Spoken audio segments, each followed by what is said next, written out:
Conversando con ustedes acerca de terapia familiar. Con ustedes el licenciado José Wilmo, Gloria Stephanie, licenciado Cristian García, Raúl Eduardo Leiva Benítez. Como principio de lo que se determina el pensamiento del hombre, los filósofos, remontándonos a Grecia, comenzaron a hacer observaciones del comportamiento y de cómo debe vivir el ser humano. A partir de esos principios se desarrolló en Europa lo que es el pensamiento y el comportamiento del individuo. en el año 1950 al 1970 había un grupo de psiquiatras en la cual estaban trabajando con pacientes esquizofrénicos. Ellos veían que esos pacientes, cuando estaban en un ambiente controlado, cuando iban a sus hogares, ellos hacían lo que era una recaída. Y esa recaída tenían que retomarlo de nuevo, y ahí se tomó la idea de trabajar con los familiares. en ese mismo tiempo fue donde entró Virginia Satir, entrando con la importancia de lo que es la comunicación para estos sistemas de las terapias familiares y cómo hoy en día ha evolucionado la terapia familiar debido a aquellos autores que le dieron ese fundamento de lo que hizo la explosión que fue la esquizofrenia, que fue lo que llevó a sacar este artículo a fluir de lo que hoy en día es una terapia familiar.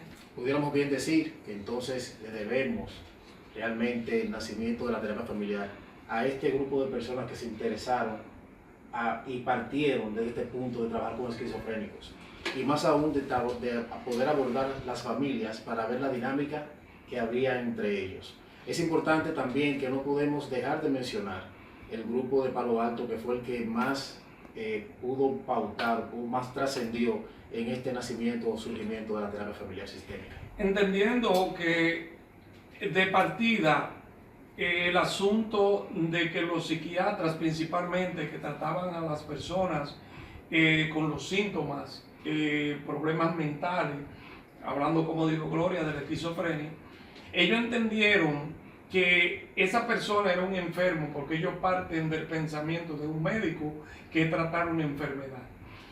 Al ellos ver que mandaron a esas personas dándole de alta a que pudieran tener la oportunidad de continuar los tratamientos, se dieron cuenta que tenían recaída, y de allí es donde nace el cómo ir a su entorno para entender por qué esas personas tenían la recaída, y de ahí es que viene el entendimiento. Sí, de ahí es que nace lo que llama un nuevo paradigma, que lo llama sistema.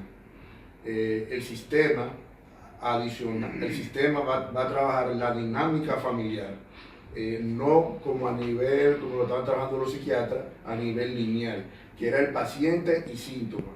Más sin embargo, ellos ahora van a abordar, aparte del psicoanálisis, ellos están abordando lo que se llama a nivel sistémico, a nivel circular, que una consecuencia da otra consecuencia a otra, que es la parte dinámica circular, que es lo que llamamos terapia sistémica. Sino también, desde ese mismo punto de vista, ellos también vieron, sino que cuando trataban con un paciente, luego que lo trataban, ese paciente ellos veían la mejoría, pero luego de tener su de alta, de integrarse en su entorno familiar, volvía peor. Entonces entonces se puede ver la interacción y la importancia que era tratar a las familias también para lograr un cambio en ese entorno, para ver de dónde venía ese problema que provocaba el síntoma. Es realmente curioso, y es como conversábamos anteriormente, ver la forma en cómo ellos dieron ese enfoque, el hecho de que el paciente o la persona, el detonante no era el ambiente, sino la interacción con otra persona. Es importante darnos cuenta cómo dentro de la terapia sistémica se puede enfocar este punto tan importante. No es un asunto de que el ambiente pueda influenciar en mí, sino el contacto y el roce con otra persona. Sí, de allí es que parte, con permiso, Cristian, de allí es que parte el entendimiento del psiquiatra, del médico, entender que tiene que haber algo adicional. Entonces eso crea una necesidad, una preocupación dentro de los psiquiatras y otros que también participaron, que fueron un arqueólogo, participaron educadores, participaron psiquiatras, otros no estaban de acuerdo. Sí. Y entonces allí es donde ellos determinan o toman la decisión de decir, bueno, nosotros tenemos que investigar de dónde que vienen estos problemas. Y allí es donde entra la investigación dentro de la familia para ellos comenzar a tratar directamente con las personas que tienen una relación con ese dicho enfermo todavía hasta ese punto. Y algo muy importante, que eso cada uno tiene un punto de vista diferente porque tenían diferentes profesiones. Por lo tanto, ellos hicieron lo que se llama, ellos se juntaban. Al ellos juntarse, ellos hicieron lo que se llaman casos clínicos. Y de esos casos clínicos fueron saliendo lo que se llama las escuelas, como son estructural, está la escuela de Milán. está la cibernética, ¿y cuál es el otro? La comunicación. La comunicación. Cada uno utiliza un tipo de técnicas. Sí, pero eso aprovechando lo que estuvimos hablando anteriormente, colega, de que podemos llevar a cabalidad de entender de que eso dependía con cada uno de los grupos que esas diferentes personas estaban trabajando. Entonces, ¿qué determina eso? Que cada uno tenía un enfoque diferente, pero con la misma situación. La misma situación. Claro, podemos ver incluso que en el método estructural, bien, ¿qué tú mencionabas sobre ese caso? Porque el método estructural es aquella técnica que se utiliza con limitaciones, se observa a cada uno de los miembros el rol que cada uno tiene y la dinámica que ella Es una forma de poder marcar jerarquías. tiene. Una forma de marcar jerarquía y marcar fronteras. Sí, pero por mencionar principalmente al que se conoce desarrollar el modelo estructural, fue volviendo de nuevo con la clase de personas que él trabajaba, por la razón de que hay que entender que esa persona trabajaba con personas pobres, con personas que económicamente no tenían recursos. Entonces esa estructura familiar se había roto, se había desestructurado. Por tanto, por eso entendió principalmente el psicólogo Minuchin de que había que estructurar, porque lo sistémico tiene que ver con familias bien formadas, familias en buen nivel que comprenden cómo un sistema familiar se puede enrolar. Y para que esto funcione de esta manera, como está hablando mi colega, debe de haber una buena comunicación, porque la comunicación es la base de lo que es una familia y de la comunicación depende de la interacción entre sus miembros. Para que esa interacción, lo que venga, la comprensión de lo que ya esté sucediendo en ese entorno. Es decir, que lo más importante, donde quiera y donde sea, escolar y a nivel de lo que sea, es la comunicación entre sus miembros. Sí, mira, tiene que ver mucho lo que entonces se comprende y se desarrolla como un sistema. Esas escuelas, eso fueron lo que determinaron. Claro, pues. Esto es un organismo que tiene un sistema funcional. Ese sistema no trabaja solo, porque hay que recordar que anteriormente se enfocaban en un individuo. Que era lineal. Háblame de eso.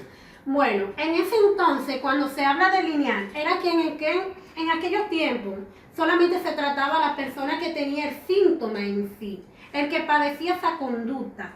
No entraban, no analizaban, de dónde venía ese síntoma, no profundizaban con la familia, sino con la persona en sí.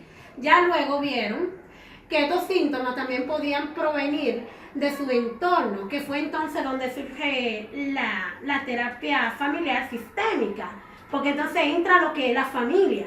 Ya no se trabaja el individuo en solo, sino la familia también. Era una forma de poder identificar el detonante de ese síntoma en el paciente, pero no menos importante es, compañeros, poder también mencionar la característica que debe tener el terapeuta.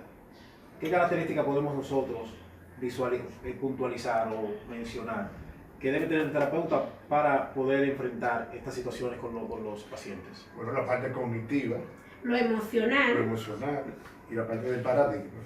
Y la pragmática, La pragmática. que es uno de los puntos interesante. Por ejemplo, lo cognitivo, el terapeuta moderno, de lo que hoy día queremos enfocar la terapia familiar, hizo un cambio bastante importante, porque estamos hablando de la inteligencia emocional, ¿verdad? Esa inteligencia emocional que tiene que desarrollar o debe tener ese terapeuta y lo preparado que debe estar. Ya no es el terapeuta científico que tenía que conocer cómo funcionaba todo un organismo y un sinnúmero de cosas, estamos hablando de esta parte biológica, sino esa parte inteligente de él saber dominar las técnicas que debe tener.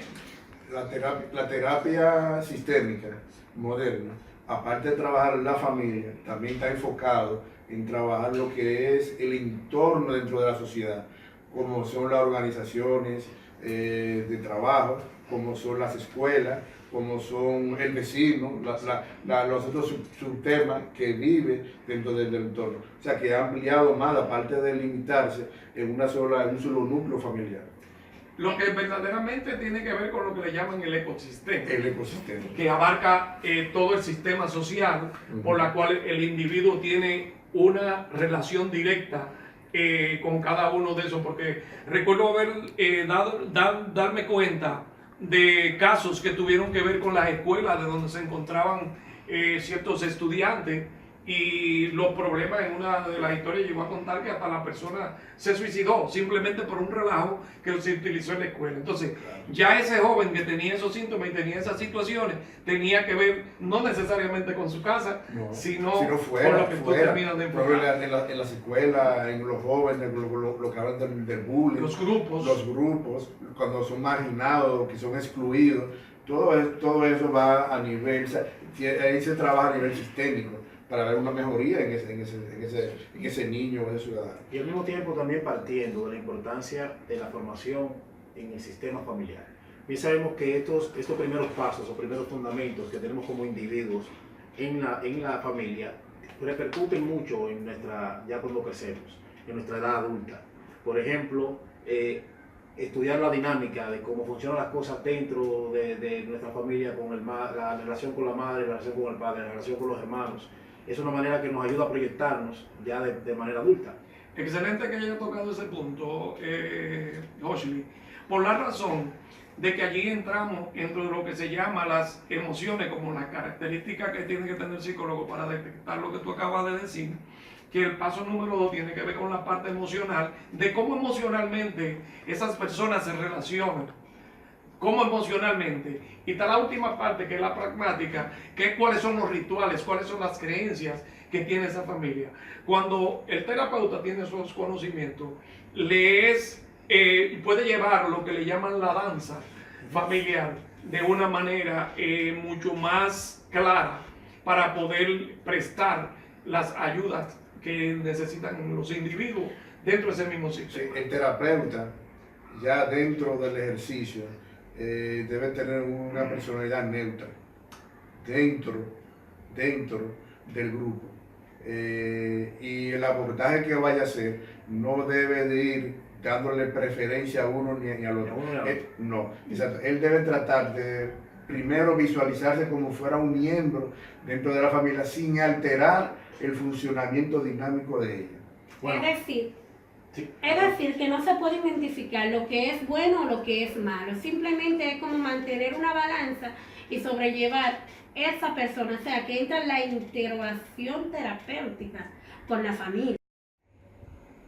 En la triangulación, que es uno de los aspectos más importantes que detectaron cuando se trabajó con lo sistémico y la terapia familiar, se pudo detectar que verdaderamente de allí es donde salen los problemas con los diferentes situaciones que se forman dentro de la familia, porque en su mayoría de veces, cuando hay un problema conyugal, desde ahí depende un problema donde se despliega con los otros miembros de la familia, que son los hijos, y también tiene que ver cuando ellos no saben cómo darle a los hijos la parte que les pertenece, de poderlo decir, ¿cómo diríamos? Que sería la parte neurótica, o sea, que pueden absorber comportamientos neuróticos. Ya. Y la parte psicótica también, que no se queda fuera, que va dentro de la misma triangulación. Y uno de los mayores problemas que es el trastorno de los límites, el trastorno límite. Y bien sabemos, por eso la importancia de siempre poder enfocarnos en lo que es la terapia familiar sistémica. Y es que de ahí se desprende todo, como mencionábamos anteriormente. En la familia es de donde realmente salen todos estos problemas cuando ya tenemos una edad adulta. Y es que en esta formación temprana muchas veces cometemos muchos errores. Tanto dentro de la triangulación también se da el asunto de la alianza entre parientes. Cuando, por ejemplo, mamá y papá o papá e hijo tienen esta relación en contra de la madre. Y muchas veces no lo enfocamos en el problema en el momento, pero a largo plazo sí pasa a ser tremendo problema. Sí, porque es inconsciente que esas cosas que se dan, ¿verdad? Esa conexión que forman ellos, ¿verdad? Es inconsciente que se hace, porque lo que pasa es que cuando la pareja no se está llevando, utiliza a uno de los hijos como aliado, ¿verdad? Para poder tener el poder. Pero eso es una forma de homeostasis para poder tener un equilibrio. Porque si no, la familia cae en crisis. Sí. Ahora bien, ahora me gustaría hacerle esta pregunta antes de poder despedirnos de las personas que nos están viendo en este video. ¿Por qué entendemos nosotros entonces que es importante la terapia familiar? Entendemos entonces que es importante la terapia familiar porque de la familia son las que conforman la sociedad. Es decir, de la familia depende de lo que es la sociedad hoy en día. La sociedad somos nosotros. Y de la crianza de nosotros depende de lo que seremos en el mañana. Es igual como lo que hablamos, la importancia de igual que el ecosistema. Nosotros somos parte de un sistema, así como lo hacen las organizaciones, las escuelas, la familia, la subfamilia, la subparte de la familia. Todos somos parte integral de un mismo sistema. Bueno, la terapia familiar tiene la mayor importancia por entender que hoy día tenemos la terapia familiar moderna, porque hoy día los cambios no son de la misma familia de antes. Hoy las familias de hoy en día tienen unos comportamientos completamente diferentes y unas libertades que el psicólogo tiene que entenderla para poder en ese sistema regularlo de cualquier manera que esté organizada. Hay algo que yo leí y que realmente voy a tratar de recordarlo en este momento porque me llamó mucho la atención. A ver si lo puedo recordar con las mismas palabras. Pero decía que un individuo no puede vivir solo, es parte de un sistema y ese sistema es la familia. Si realmente podemos remediar, si podemos reparar desde la familia todas estas cosas que se vienen dando, vamos a tener mejores individuos en un futuro. En este momento queremos despedirnos, dar las gracias por poder ver este video, darle like a la página de la Universidad Abierta para Adultos UAPA, y esperamos que realmente sea de mucha utilidad para ustedes este video. Hasta la próxima.